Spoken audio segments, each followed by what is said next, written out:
chikondo chomenyana ndindani.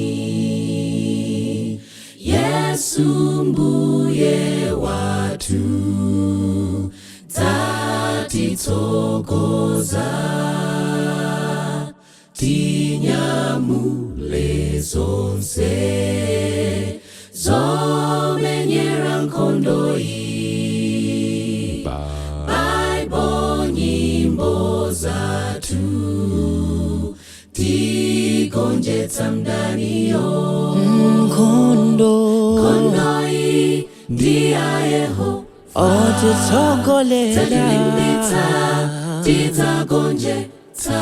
uvale zilimbe ukonzekele poti ndiwe wankhondo wa Yesu. nkhondo iyi ndi ya Yehova onditsogolela tidzagonjetsa. ndivale zilimbe ndikonzekele poti ndine wankhondo wake. wa Yesu.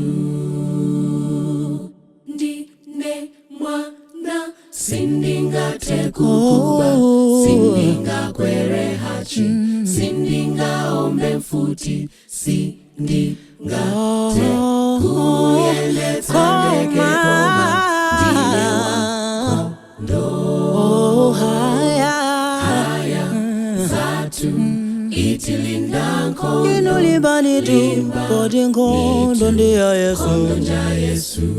limbikani maninjira chole lingalao mbuye ndikazembewa tuyo.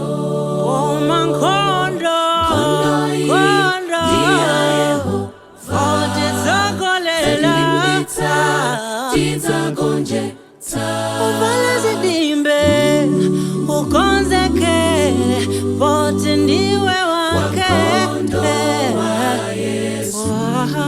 Nkhondo iyi ndi ya Yehova onditsogolela tidzagonjetsa.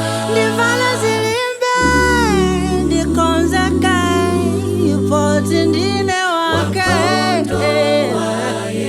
Bambo muvale zilimbe mukonzekele poti ndine wake. Mama muvale zilimbe mukonzekele poti ndine wake.